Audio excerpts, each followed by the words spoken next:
So friendship. Somebody once said that heaven or hell on earth is defined by your experiences with others. I think on some level we've all done that. On some level we've all experienced that. On some level there's been some part of our life that our friends reflected something to us that really sucked. We went, wow, I don't want to get up in the morning. This negativity that's coming in, this way that I'm being talked to or treated or all these things was our absolute hell. Right here on earth. And we got to choose how long we wanted to stay in that. And we got to choose when we wanted to move on to something else. And when we did, we all have had other times that our friendships, the people in our lives, have absolutely empowered us, excited us, that we were so just blessed by the people in our world. They absolutely made it heaven on earth. There's times that the people around us have been so important, so entrenched in our lives, so connected, that we actually wondered if life was able to get any better than it was in those moments. We've had these waves of both of these types of friendships throughout our lifetimes. We think back to when we were just little bitty kids. Who was your best friend? What did that feel like? What made that person the best friend? Or how about through grade school or even high school? Or after high school? Or early adulthood? Going all the way into the present.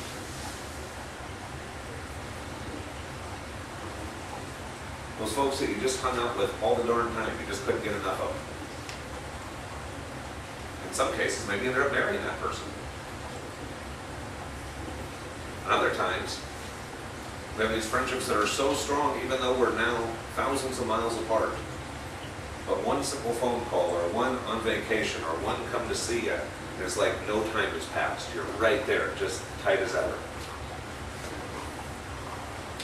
Today we're going to talk about so many different levels of friendships, but we'll start with the most important one, which is right inside you. Are you, as it said in the skit, are you your own best friend? How do you treat you when nobody's around? How do you talk to you when nobody else is around?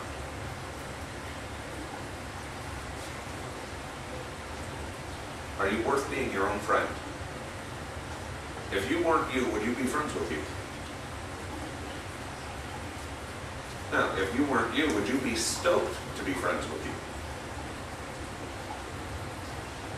It's not a sermon, it's not a lecture, it's a question. It's a question because the way we treat ourselves is oftentimes the way we'll treat other folks. We train people how to treat us. It's human nature. There have been some times in my life when I am delighted to be my best friend. I am delighted to wake up in the morning and they actually treat me like a friend. Hey, what's up? Let's go do this. There's other times that I'm a terrible friend to myself. Well, you know, you sure could have done that a little better. Well, you know, this sure isn't the way you thought it was going to be. Want to hang out today? Not really. I think I'll just sit on the couch and watch TV and not talk to you. We've all been there. We've all done that. But the question is, right now, with having free will and having choice, which you do you want to be for you? All other friendships in your life will center around that one. The friendship that you have with you. Now the great thing with friendship is it's a multi-layered organism, like a croissant, different flaky layers. There are some times that we'll be talking with somebody who's having a bad day, as we all do. And we'll have somebody saying, well, I should have done it, blah, blah, blah, blah. And I'll look and I'll say, you're not being very nice to my friend. Well, why? But you know, if you were anybody other than you, I would kick your butt for talking to my friend that way. Did it almost subconsciously, almost without thought. this internal dialogue. And then when that switches and it goes the other way, and again, it's not out of ego, it's out of love. You say, I want to be a really good friend to me, so I can be a really good friend to you. So I can be an even better friend to you, and to you, and to you. And so then when we look at these things, then all of a sudden, whatever we focus on, we tend to get a lot more of. When we start to think in the negative way that I don't have any friends, I'm lonely, and blah, blah, blah stuff, we start to see more lonely. When on the other hand, we say, I think I can be a pretty cool friend. And I think I'll give it a trial run with myself. And I'll talk to me a little kinder. And I'll be a little more tolerant, a little more accepting, a little more encouraging. And I'll give myself the benefit of the doubt instead of seeing how hard I can kick my own butt. And oftentimes, other people in our world say, hey, wait, what's going on with you? Whatever it is, I want some of it. And maybe I'll get some of it just by standing close. It'll rub off, almost like resonance, like tuning fork. When you hit one tuning fork, you hold another one up next to it and it starts to vibrate at the same. There's times that we all see people that they have a smile, that they've got something shining out of their eyes that just feels magical. And we want to be close to that. And we find that friendship begets more friendship. And more, and more, and more. These are just the friends that we see. We talk about our spirit guides and our angels and God and Jesus. There's maybe our friends that we don't always see.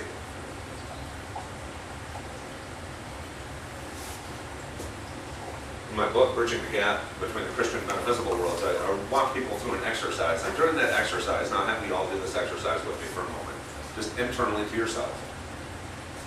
I want you to think about the 5 things in your life that you would consider the most important things in your life. That these 5 things are so important that you just don't even know if you would be you without these 5 things. You treasure these 5 things. Not physical things, but experiences or relationships or descriptions, whatever they are, the 5 things that you would consider really important to you.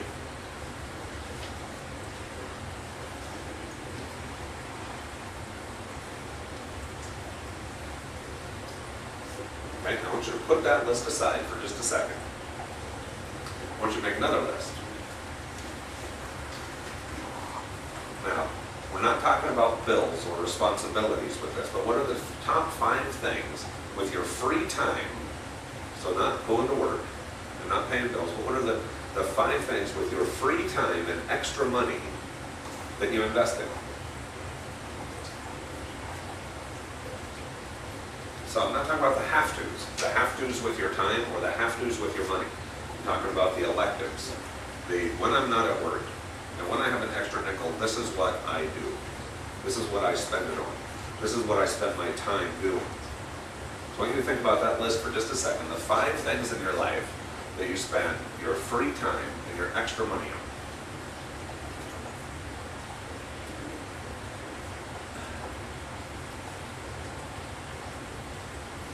Now here's the question. When you take list 1 and list 2 and you overlay them, do they match?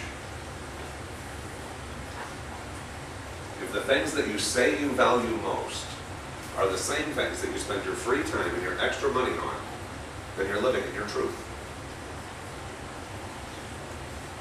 If this list is different than this list, then you're not living your truth somewhere.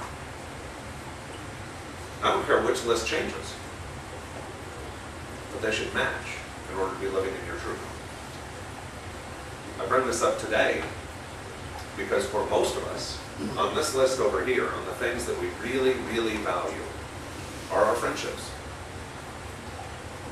Without our friendships, it doesn't matter what else we have. It doesn't matter what your lifestyle is, doesn't matter what you buy, doesn't matter what you live or what you experience. If you don't have anybody else to share it with, it's absolutely pointless.